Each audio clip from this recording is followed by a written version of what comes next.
Europe 1, bonjour, les initiatives positives. Bonjour Jean Z. Bonjour Alexandre, bonjour Ambline. Bonjour. Ce matin, avec vous, on va tout simplement faire des dons. C'est l'idée, toute bête, toute simple, toute géniale, de deux trentenaires bordelais, Hakim Baka et Florian Blanc, des potes d'école de commerce qui se sont lancés dans l'entrepreneuriat en voyant des objets encore utilisables finir dans les encombrants, à la déchetterie, etc., etc. Ils créent en 2017 la plateforme Give. Alors, je l'appelle quand même un GEEV, c'est pas le GIVE anglais, le GEEV, pour réaliser des dons afin d'éviter de jeter les objets encore en état d'usage. Mais les plateformes de seconde main proposent déjà ça, déjà des annonces de dons. Oui, Vinted, Le Bon Coin en dispose, mais le taux de succès est faible. Plus de la moitié de ces annonces ne trouvent jamais preneur, perdu au milieu des annonces de vente, et finalement on en vient à donner l'objet à un proche ou en dernier recours à le jeter. La plateforme Give s'appuie sur la même logique que ces places de marché en ligne.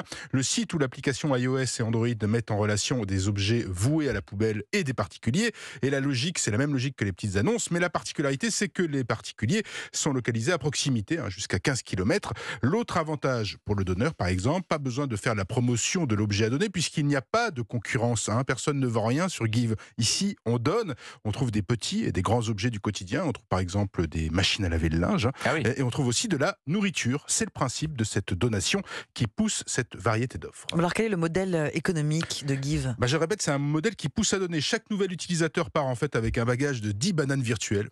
Pourquoi des bananes ? Je ne sais pas pourquoi, mais c'est la monnaie. Voilà, c'est la monnaie locale, les bananes virtuelles. Les sesterces, Alors, exactement, les sesterces de Give. Alors, à quoi servent ces bananes virtuelles qui ne se mangent pas? Donc, chaque banane permet en fait de contacter une personne pour recevoir un don. Plus vous donnez, plus vous pouvez gagner ces bananes, et donc plus vous pouvez recevoir de dons. Des formules payantes d'abonnement existent pour celles et ceux qui ne souhaitent ou ne peuvent donner, parce qu'on n'a pas le temps. Des bananes illimitées pour 7,50 € par mois ou pour un peu plus de 2 € pour une trentaine de dons reçus par mois. Et contrairement aux autres applications de vente de seconde main sur Give, il y a plus de demandes que d'offres. Bon, alors une idée qui séduit jusqu'au fonds d'investissement. Depuis 2017, cette start-up a réussi plusieurs levées de fonds en réunissant 3,5 millions d'euros auprès des fonds comme BNP Paribas Développement.